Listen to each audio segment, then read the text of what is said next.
Welcome to South Florida Daily. I'm Kate Monahan. And I'm Megan Hayes. We have a jam-packed show for you today, so let's go ahead and dive right in. South Florida Daily is on the move with Palm Tran. This is the first year we're doing Taste of Boynton through the city of Boynton. It is a one-day food and wine festival, which is taking place in our downtown area at Centennial Park and Amphitheater on May 16th. It'll be from 6 p.m. to 10 p.m. We're gonna have two bands. We're gonna have food vendors that are out there. They're doing $5 bites for the general public to come.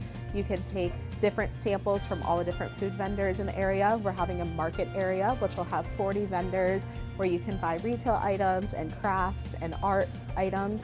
And then we're also having a VIP area. It is sold out, but the VIP area is a really great opportunity for us to spotlight local businesses within the city and be able to have samples, and it's just gonna be a really cool vibe in that area. So the city has a vast amount of events throughout the year that we do host, but it's hard for local brick and mortar businesses to come out and set up and sell items at the events. So we really sat down and did a brainstorming on how we can have an event that really highlights the different businesses in our area and provides them a space that's accommodating to them. This is a really good opportunity because it's not always easy for these restaurants and businesses to come out and set up and sell items. So we wanted to give them the opportunity to do it in that space. And we also wanted to give the residents a different type of event than something we've done previously. We have some development that's going on downtown, and we're really gonna start building up a downtown area. And this is really gonna be an event that holds true, hopefully over the years with all the development that's taking place. Hi, my name is Carolina León Pulgarin. I am from Colombia, and I own and run this restaurant for almost 10 years. Our specialty is a Colombian food, and we have different dishes from Mexico and Cuba too. When people try our food, they love it. Oh my God.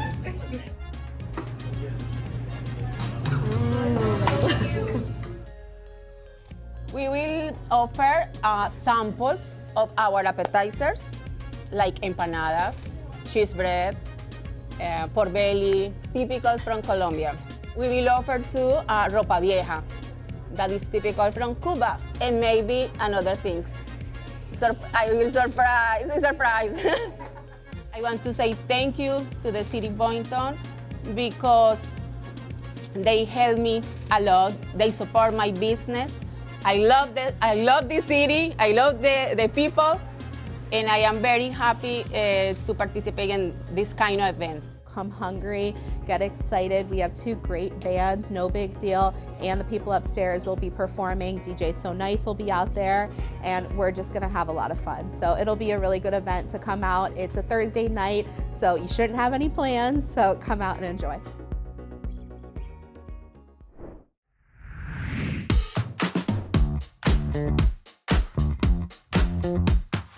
This is our first stop on our day trip today. Hi, welcome to Mounts Botanical Garden, Palm Beach County's oldest and only botanical garden.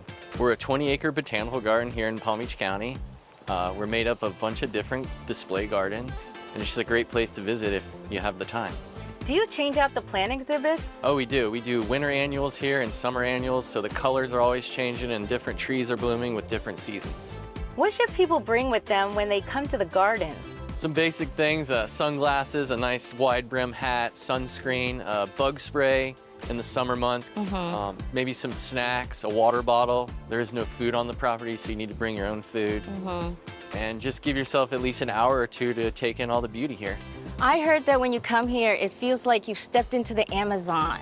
Oh yeah, we're a tropical oasis here. We have many tropical plants growing, heliconias, palms, stuff that you could see in the Caribbean or other tropical islands. We also have a nursery in the back where we propagate and grow a lot of the plants you see here on the property. And we also have a vintage thrift store back there too.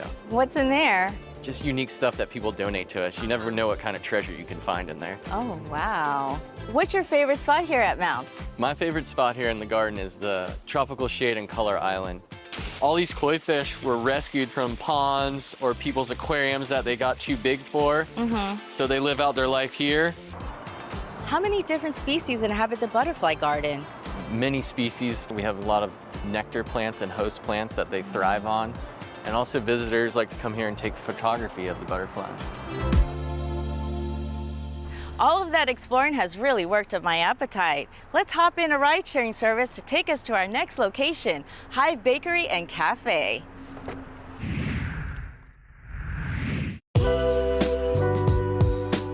Wow, this is beautiful. What am I about to eat? This is what we call our sourdough scramble. So it has homemade sourdough bread with a Parmesan basil aioli, scrambled egg, and then it's topped with a little bit of arugula, shaved Parmesan, and local tomatoes. It looks too pretty to eat. I noticed that Hive is comprised of so many businesses. You can come here and have a day trip all on its own. We started with Hive Home Gift and Garden. We just wanted to have everything in one place. So we like to say, you know, everything for the well-appointed home. We'd bring in men's, women's, and kids' gifts, and those items would fly off the shelves faster than anything. And so that's really what launched Hive for Him, Hive for Her, and Hive Kids about 5 years ago.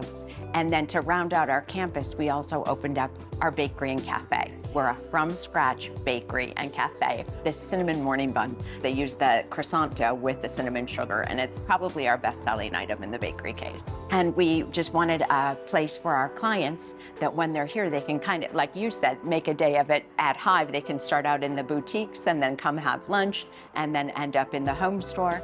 Let's dig in. Okay, I've got the buttermilk pancakes. Oh my gosh, I just tasted a dressing. What is that? That's really good. It's just a Parmesan balsamic dressing for yeah, it's got a little arugula sweetness. salad. Many people have asked, how did we come up with the name Hive? Hive is another name for a home. It's got lots of worker bees all working together to build something bigger. Sarah, thank you so much for your hospitality. The food is delicious. I had fun trying on the clothes, playing dress up over there at Hive for Her. I can't wait to come back. Well, thank you so much for including us in your day trip.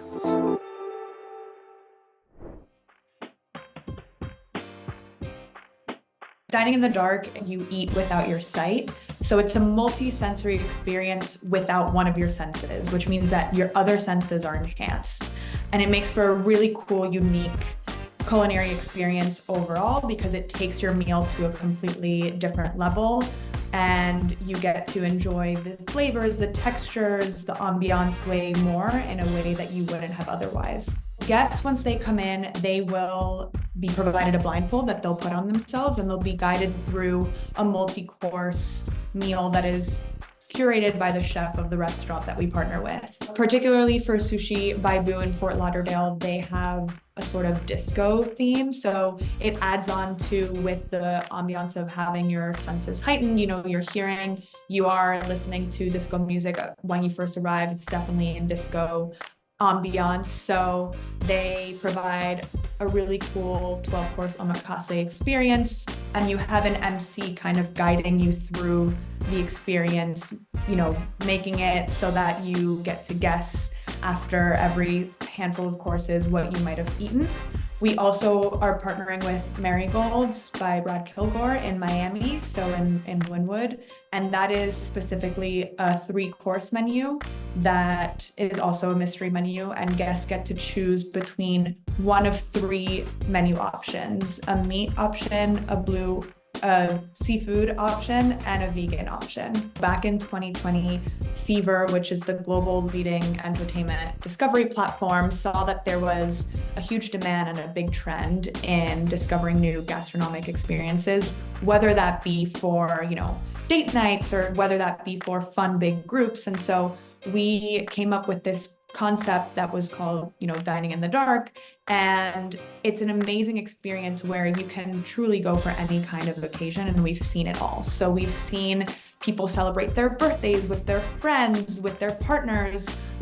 We've seen full families come and enjoy the meal and the experience. We've seen proposals happen because, you know, people take off their blindfolds and the person is down on one knee. So it's an awesome experience. We have an app that basically lets you discover the best kinds of experiences all over the world, including, you know, Fort Lauderdale and Miami. We have a handful of experiences, including the Dining in the Dark one that we put on our website. So if you would like to, you know, follow for more information and find out more events, feel free to check us out in the Fever app and in our socials. Like these stories? Follow us on social at South FL Daily. We post giveaways, behind the scenes, events, and more. That's right. And you can also visit us on our website, southfldaily.com, to get more information about all the stories you're seeing on today's show. The South Florida Daily set is sponsored by El Dorado Furniture.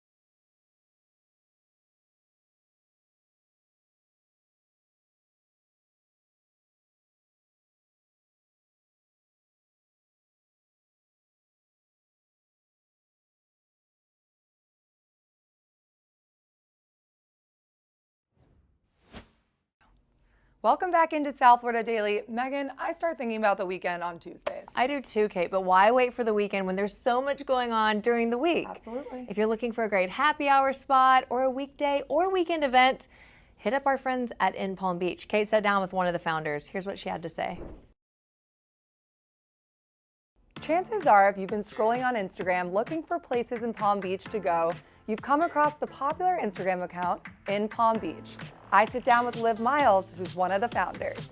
We love your account so much. Tell me about In Palm Beach. So In Palm Beach was created last May by me, my sister, and my best friend. And I just wanted there to be an Instagram in the world, but like specifically in Palm Beach, that was showing everything in one spot, because there's a lot of Instagrams that have it, you know, everywhere, and like there's 50 Instagrams for Palm Beach, and I just wanted one where every day I saw what was going on. So I was like, why don't I create that? We kind of approached this account where we would want to go and people our age would want to go and stuff like that. And so places that we started with, places we actually were super familiar with that we always go to, the bars, the restaurants. But usually if it appeals to our audience and us, we like to promote it, and if we feel like it aligns with In Palm Beach and reflects our gorgeous city, we want to promote it. Why should people follow your Instagram account, and how do you find the events to kind of curate your page? So basically I go all over Instagram every day to find what's going on, and I'm familiar with things that are already going on. And I think the thing that makes us stand out from other accounts is we always post what we call our dailies, which is that green post every day that has everything in one spot, versus just posting stories of different events. We put it in one, and we've tried to just make our content really bite-sized and like aesthetically pleasing and stuff like that. Definitely, and I've seen your content. It's awesome. It covers so many things in the Palm Beaches. Are there particular places that are your favorite? My all-time favorite restaurant is Renato's, which is on Palm Beach. Love 123 Datura, it's my favorite bar. And La Barra Vin is another great bar, which is on Palm Beach. Felice, Harry's, and Adrian's Pizza Bar. What do you want people to take away from the In Palm Beach Instagram page? I want people to see that Palm Beach is not as intimidating and not approachable, but there's deals on Palm Beach that I feel like people didn't realize were there. There's happy hours and stuff like that, and it is so beautiful that I don't want people to be too intimidated to not go and explore it. It's so gorgeous, and I want people to see that on our page. Definitely, and I think you can. It's so much fun. You post so many deals and other things. And where can people find you? What's your Instagram handle? Our Instagram handle is In Palm Beach, and that is the main place you can find us. Thank you so much, Liv. If you'd like to learn more and keep up to date with all the cool places to go in this area, follow In Palm Beach at In Palm Beach on Instagram. South Florida Daily is on the move with Palm Tran. It's time to think outside the box. My next stop in this week's adventure is the Box Gallery in West Palm Beach. Curator and artist Rolando Chang Borrero uses this gallery to push the boundaries of art and spotlight a diverse set of artists, all while staying rooted in community. I'm seeing abstract art, I'm seeing modern art, I'm seeing philosophers up on the wall, I'm seeing glass sculptures. Talk to me a little bit about the Box Gallery. The Box Gallery is a think tank, basically. More than anything else, it's like an old world art salon where we deal with a lot of current issues, a lot of topical issues. We're not your typical aesthetics-based gallery. So now it seems to me that you should call this the out of the box. gallery. Well, that's the irony of it. Amazing artist because of who they are, where they're from. Maybe it has to do with their ethnicity. Maybe it has to do with their lack of privilege and access. But they deserve to be seen and heard. That's amazing. So you're like an ambassador for the artists. They do the work. Right. All I do is make sure that it gets seen. I am not telling you to think one way or the other. Right. I'm telling you to sit with this notion and contemplate it. You're an artist. Yes, I am. Okay. Are you still painting? I'm still painting, and I still have 4 upcoming exhibitions that I... So you're a busy guy. Yeah. I am giving you the highest respect when I produce work, and consciously, because I am allowing you to come up with your own interpretation and filter it through your reality, where you came from, through the filters that have affected you.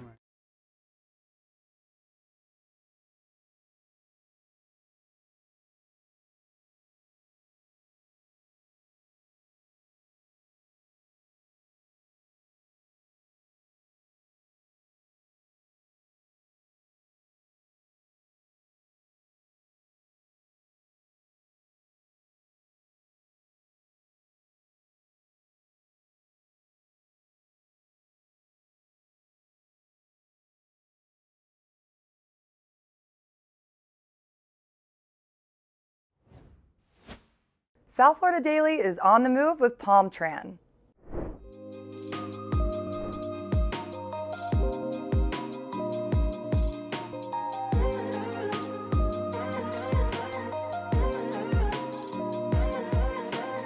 I just love how the Japanese tell stories through their architecture in the gardens. This one right here reminds me of a little home that sits perhaps in the hills or the mountains, and there is a rush of water just raging all around it. But the home is nice and comfortable, it's stable. And it uses the water in a way to invite more calm and more stillness. It reminds us that in the midst of any type of hang-ups or hiccups with life, we can stay strong and remain calm.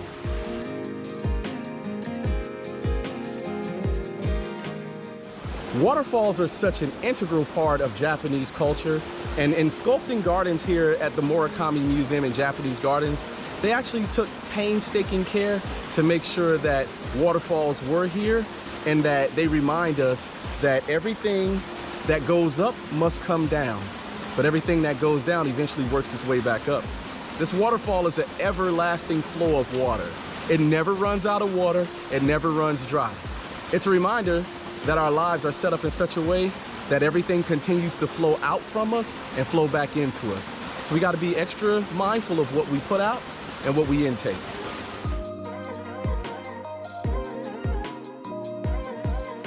So now we're entering the gates to the Dan Nelson Memorial Gardens. Apparently, Mr. Nelson was one of the early landscape and bonsai curators of Murakami Museum and Japanese Gardens, one of the first ones here. And this garden is a memorial dedicated to him. And apparently, this is called, behind me, the Peace Pole. And it reads, "May peace reign in the world," which is beautiful.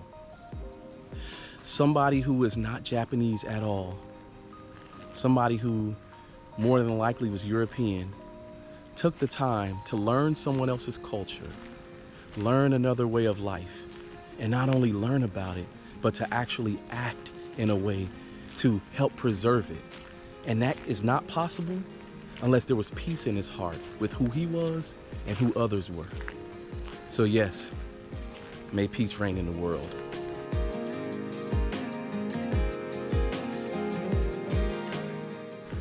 So as we exit the gardens through the south gate and head over to the bonsai trees, I'd like to remind everybody that this entire world is a garden. The entire planet is a garden, and we're all curators. And one thing I love about the Japanese is that they make it very clear that we all are curators of the world's gardens.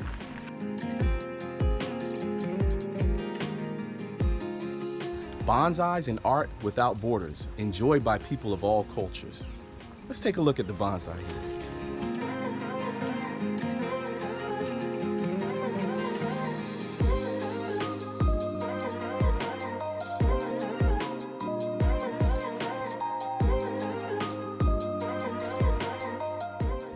We are now at the Yamato Kan. This is the actual original building of the museum built back in the late 1970s. This is where art and culture meet history.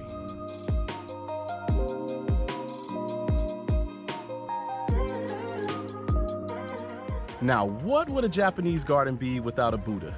This is our friend Hotei, the resident god of happiness here at the Murakami Museum and Japanese Gardens. I heard if you rub his belly, he'll give you good luck. I can feel the wealth and abundance and happiness just transferring right into my hands. Today I've traveled to the southernmost point of Palm Beach County, Boca Raton Museum of Art, and I'm here with Fulia, who's going to tell us about this super cool museum.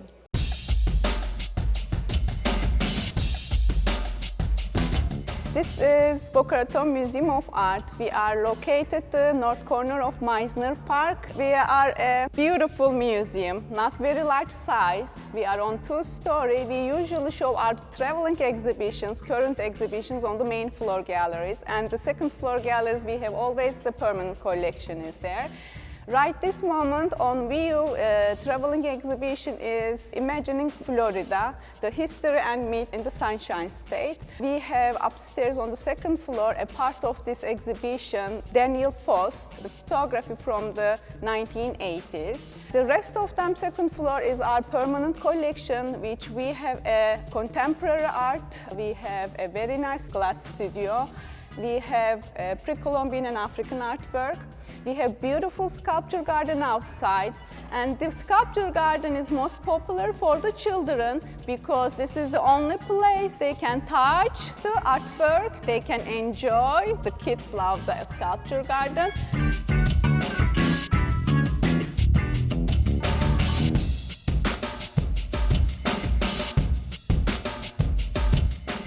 Also, we have a small auditorium at the back, which we usually have our jazz in the museum. We have just music, we have lectures, talks. Beautiful events are going on at the museum also.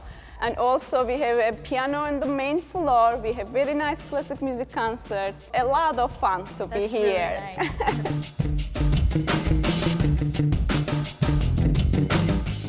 This is the most popular sculpture located at the entrance of the museum called Marty's Cube, and it is 1,800 pounds. Wow, that's a big sculpture.